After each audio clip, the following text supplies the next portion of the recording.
Welcome to our studio, Crusade for Freedom, located in the heartland of America.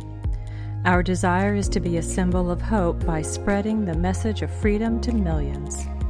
We encourage everyone to visit our website at crusadeforfreedom.com. That's crusade, the number 4, freedom.com. Please be sure to subscribe to our website and like us on Facebook. We are so glad you stopped by today and hope you will keep coming back.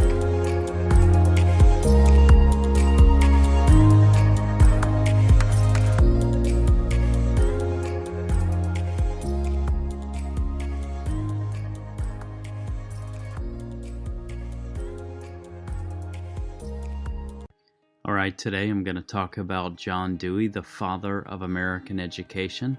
I'm going to give you some background about him, and then we're going to watch 3 different videos that talk about his life and his accomplishments. Well-respected educators that have done analysis on John Dewey are Professor Henry Edmondson and Georgetown University George Carey. Edmondson stated the degree to which American education is unsound is largely attributable to the influence of John Dewey. And George Carey stated we cannot come close to understanding why our public education system is in such a wretched state without examining John Dewey's philosophy. George Carey stated the degenerative effects of Deweyism still thrive in schools of education on our college campuses across the country. And we're going to take a look at some of the ideas of John Dewey and some analysis by other premier educators and why they feel that that is the case, and see if that analysis holds true to what our experience is today. One of the most prolific works by John Dewey was Democracy in Education, published in 1916, and it is required reading in education graduate programs and recommended in some programs, including but not limited to philosophy, history, and political science. Human Events labeled Dewey's Democracy in Education number 5 on its 10 most harmful books of the 19th and 20th centuries, and they also judged it worse than Marx's Das Kapital. John Dewey received his bachelor's degree from the University of Vermont. He then went on to get a doctorate in philosophy from Johns Hopkins University in 1884. He did not complete a master's degree. He then went on to teach at the University of Michigan and then moved to Chicago to teach at the University of Chicago. What's interesting to note here is that during all of this time, he is still attending church, Bible studies, and Christian student groups, even though you'll find that he did not believe in God and actually had contempt for religion and God. Here you'll see a list of his published works, which include The New Republic, Essays in Experimental Logic, Democracy and Education, Human Nature and Conduct, Experience and Nature, The Public and Its Problems, The Quest for Certainty, Individualism Old and New, A Common Faith, Liberalism and Social Action, Logic, the Theory of Inquiry, Theory of Evaluation, and Freedom and Culture. Dewey's main philosophical ideas were pragmatism, experimentalism, and instrumentalism, secular relativism, no moral absolutes, collectivism, and socialization, and he believed that that was the main goal and focus of schools, was to socialize children. He stated that the American democracy must be transformed first by a revolution in education, which would be followed by a social and economic revolution. And he saw the Soviet Union as the ideal environment upon which his ideas would flourish and that is why the Bolsheviks adopted his teaching methods and pedagogy and immediately translated his works and published them in their school systems. In 1886, John Dewey married Harriet Alice Chapman. She was critical and actually had contempt for organized religion and its dogma. Dewey was appointed head of the Department of Philosophy at the University of Chicago, where he focused on pedagogical studies, teaching, and research. It's important to note here that Chicago and New York are both ground zero for the Communist Party. In fact, CPUSA was founded in Chicago. He then moved to New York in 1905, where he became the professor of philosophy at Columbia University.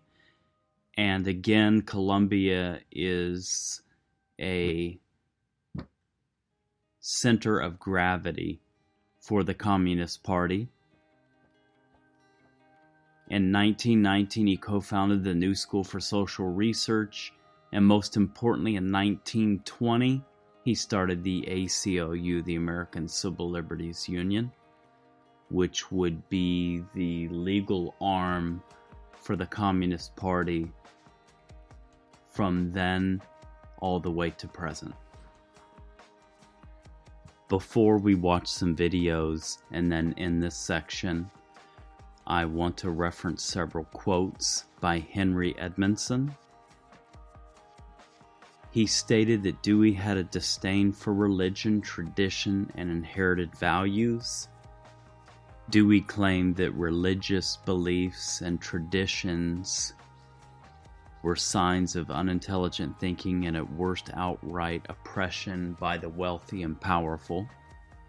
Edmondson found in Dewey's writings that he declared that school should no longer be a venue for teaching traditional religious and moral values. Instead, he believed that schools should be places where the child's impulse and whim rule, insofar as those impulses and whims are consistent with the values of progressivism. Dewey maintained that socialization was just as important as teaching essential skills like reading. Edmondson concludes that our current confusion over standards and goals is a natural consequence of Dewey's insistence on such fluid educational standards. In his analysis, Edmondson points out that Dewey was a man blinded by his desire to see schools as the means to implement a comprehensive program of progressive social change. As a microcosm of social life, the school provided Dewey a convenient place to socialize students into adherents of progressive ideals, that is, collectivism and statism. Dewey rejected religion and traditional values in favor of encouraging perpetual experimentation via the scientific method. So as you can see, John Dewey expressed a hearty distaste bordering on contempt for religion. This trait would appeal to the God-hating Bolsheviks in Moscow. He asserted that religion is the opium of peoples in 1935, in a glowing review of a book by his prize student and Columbia colleague, an unfledgling atheist and Stalinist apologist, Corliss Lamont. Dewey believed that religion had a crippling, degenerating effect, instilling a slavery of thought and sentiment. He devoured Nietzsche, who called the morality of Christian religion a slave morality. Dewey wrote, "Religion is an intolerant superiority on the part of the few and an intolerable burden on the part of the many." He praised those who escape this delusion of supernatural commands, rewards, and penalties connected with Christendom as a whole. He stated that Christians are foolishly and desperately needed to be progressively liberated from their bondage to prejudice and ignorance. He signed the Humanist Manifesto in 1933, which declared the universe as self-existing and not created. I think we have laid a solid foundation upon which to understand Dewey's philosophical ideas, his contempt and hatred for traditional values, and how he has affected our school system and the philosophical thinking today that pervades our education system. This lays an important foundation from which to study the follow-on videos, to understand his impact in recognizing Russia as a legitimate state and apologizing for the mass murder of the people in Russia and across the world. I hope this has been informative, and I'd like to thank you for listening. John Dewey is nothing less than a rock star of modern education. His ideas and approaches to schooling were revolutionary ideas during his lifetime and remain fundamentally important to modern schooling today. In this video, we will take a brief look at the background of John Dewey, as well as a more in-depth look at his educational philosophies and ideals. When we're done, you should be able to describe Dewey, but more importantly, you should be able to identify his philosophy in action. John Dewey was born in Burlington, Vermont on October 20th, 1859. He was a bright kid, attending college at the University of Vermont at only 15 years old. At the University of Vermont, Dewey focused on the study of philosophy. Dewey graduated with his bachelor's degree in 1879. He then began his teaching career. He taught 2 years of high school in Oil City, Pennsylvania, and 1 year of elementary school in Charlotte, Vermont. In 1884, Dewey received his Ph.D. from Johns Hopkins University and immediately began his university teaching career at the University of Michigan. Dewey spent most of his early career there, except for a 1-year stint at the University of Minnesota. In 1894, Dewey left for the University of Chicago, where he would become the head of the philosophy department. At the University of Chicago, Dewey would work to develop much of his viewpoints that have lasted far beyond his time. In 1904, Dewey would become a professor at Columbia University, where he would retire in 1930. John Dewey is probably most famous for his role in what is called progressive education. Progressive education is essentially a view of education that emphasizes the need to learn by doing. Dewey believed that human beings learn through a hands-on approach. This places Dewey in the educational philosophy of pragmatism. Pragmatists believe that reality must be experienced. From Dewey's educational point of view, this means that students must interact with their environment in order to adapt and learn. Dewey felt the same idea was true for teachers, and that teachers and students must learn together.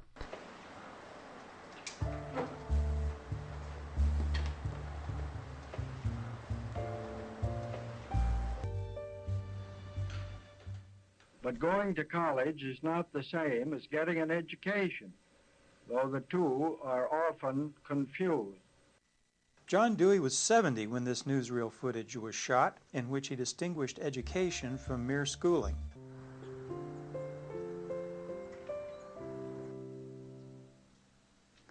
Hello, I'm Larry Hickman. I'm here today at the Center for Dewey Studies at Southern Illinois University, Carbondale. Much of my professional life has been devoted to the study of John Dewey. In this short piece, we hope to introduce you to the life and work of this visionary thinker, who in many ways lived ahead of his time. The Burlington of Dewey's youth was a center of immigration and industrialization. The ethnic, class, and religious diversity that young Dewey experienced there may have helped prepare him for the experiences with diverse cultures that he would seek out during the rest of his life, both in urban America and abroad.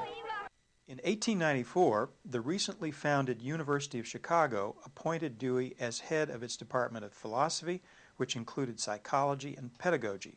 Led him in 1896 to found an elementary school that would serve as a laboratory for the university's new Department of Education.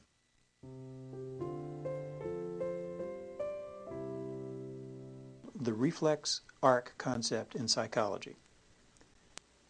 In both sequences of the child's behavior, the seeing reaching and the feeling